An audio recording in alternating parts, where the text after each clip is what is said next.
Hey guys, I just wanted to talk to you about something that I have. It's called SPD. Um, it stands for Sensory Processing Disorder. And here is what it means. Sensory processing disorder can affect people in only one sense. For example, just touch, just sight, just movement, or multiple senses. Or in multiple senses. One person with SPD may over-respond to sensation and find clothing, physical contact, light, sound, food, or other sensory input to be unbearable.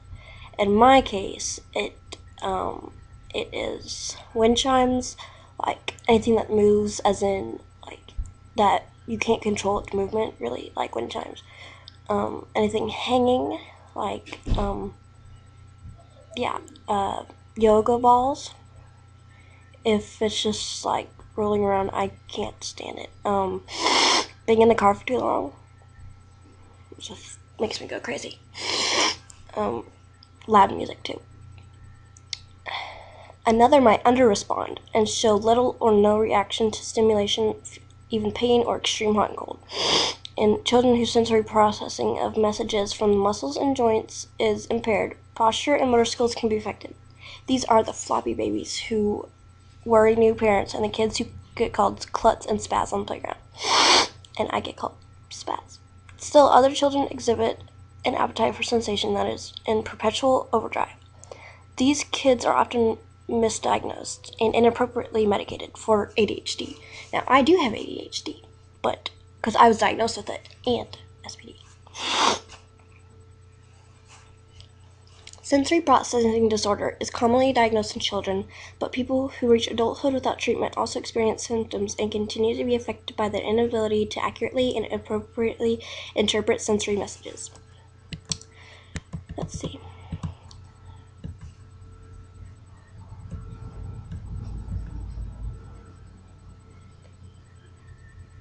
The exact cause of sensory processing disorder, like the causes of ADHD and so many other neurodevelopmental disorders, have not yet been identified. However, preliminary studies and research suggest some leading contenders. What causes sensory processing disorder is a pressing question for every parent of a child with SPD. Many worry that they are somehow to blame for their children's sensory issues. Is it something I did? Parents want to know. The causes of SPD are among the subjects that researchers at Sensory Processing Disorder Foundation and their collaborators elsewhere have been studying. Preliminary research suggests that SPD is often inherited. If so, the causes of SPD are coded in the child's genetic material. Parental and birth complications have also been implicated, and environmental factors have been involved. Now, before I was born, my umbilical cord was wrapped around my neck, and my mom had to have an emergency C-section. But she wasn't conscious during that, so I don't know if there were any complications during that. But let's look at how it's treated.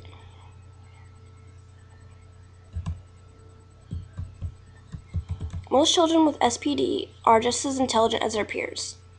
Many are intellectually gifted. That's me.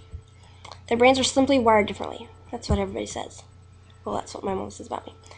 They need to be taught in ways that are adapted to how they process information, and they need leisure activities that suit their own sensory processing needs. Once children with SPD have been accurately diagnosed, they benefit from a treatment program of OT, or occupational therapy, with SI, sensory integration, approach. When appropriate and applied by a well-trained clinician, listening therapy, such as integrated listening systems or other complementary therapies, may be combined effectively with OT-SI. Occupational therapy with a sensory integration approach typically takes place in a sensory-rich environment, sometimes called the OT gym. During OT sessions, the therapist guides the child through fun activities that are subtly structured so the child is constantly challenged but always successful. Now, I don't think I would respond very well to that because I don't do very well with stimulation. That's why. I mean, it's just, I don't know, it's like certain stimulations are not good for me.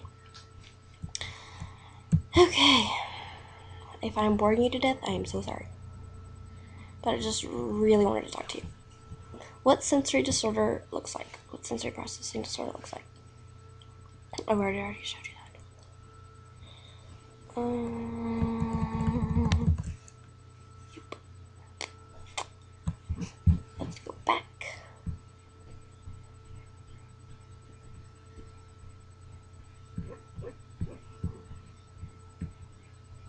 Okay, and I'm going to tell you guys a story about a few times that I've had little episodes or little meltdowns, but yeah.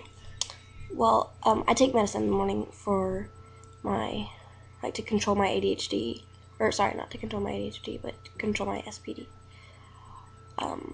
But I spent the night with a friend one time, and I did not take it because I forgot.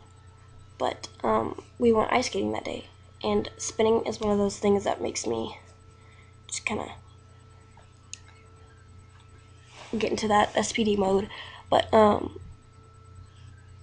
I like it was perfectly fine for a long time, and then all of a sudden this song started playing. But it wasn't like it was just a regular song, like a Christmas song, but it was really loud, and so I just started panicking. I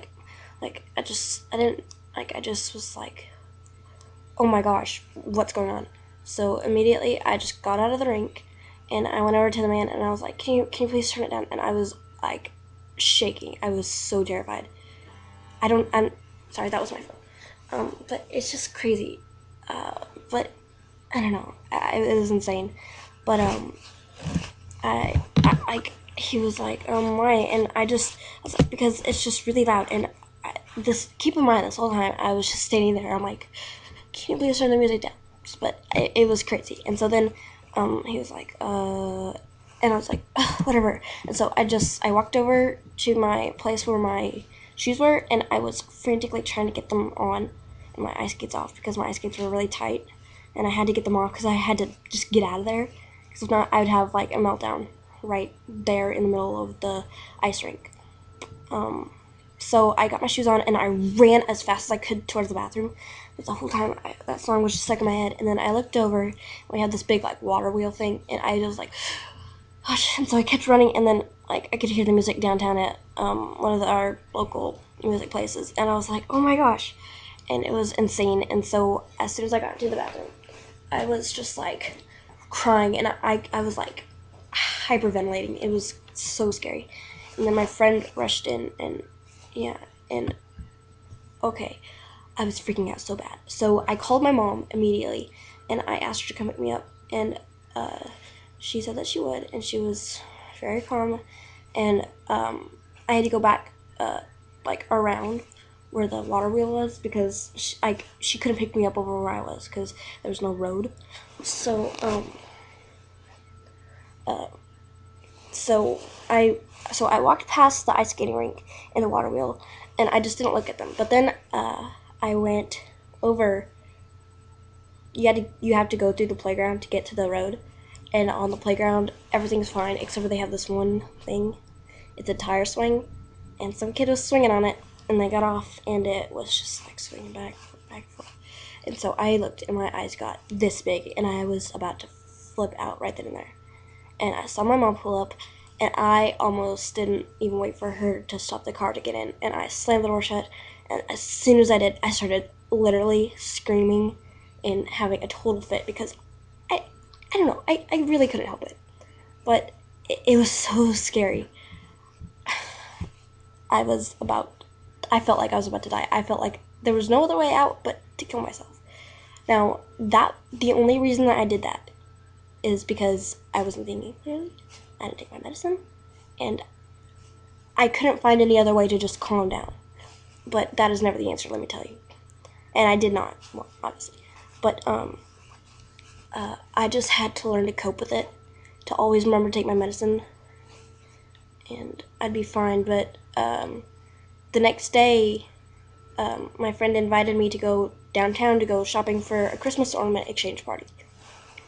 Now this party was just gonna be like a really low key, small party, but and I remembered to take my medicine, but I was still really scared because I didn't want to have to face that again. But it turns out that her mom actually knew, like she was friends with somebody whose kid has SPD, but I didn't know it at the time. But I'll get to that in a minute. So we went downtown, and like I live in a town that has tons of like stores and shops and people walking around and music, and everything just like whoop, comes at you all at once, and it started freaking me out. But then I was like, it's okay. So I just put my hood on so I couldn't really hear some of that stuff, and that was fine. And then we walked into a store, like, and it had all sorts of beautiful ornaments and stuff, but I turned around and I looked, and there's this wall of everything and it was hanging. And my eyes got this big again, and I was like, and so I tried not to look at it, and I have a photographic memory, so I could not stop thinking about that. Every time I would, like, she'd be like, oh, look at this ornament, that picture would just come up in my head, and I'd be like, please don't say that. And then finally I had to go to the bathroom in there, because I know this is weird, but bathrooms calm me down. Yes, but I had to go to the bathroom there, and there's only like one bathroom, one for guys, one for girls, but my friend was like, hurry up, there's a line, and I'm like, they can wait, but I had to call my mom. I was crying, and I was about to just have another total panic attack, because I was so, I don't know, I just got really scared. But I learned how to cope with it, and now I know the feeling before I start to kind of freak out, and I always take my medicine now, and I never forget because I know how important it is. And yep. So if you have SPD, or if you're really interested in it, either leave a comment, or I would love it, love it if you create a video response. Please do not hate or bash anything. Yeah, so that's my story. Peace.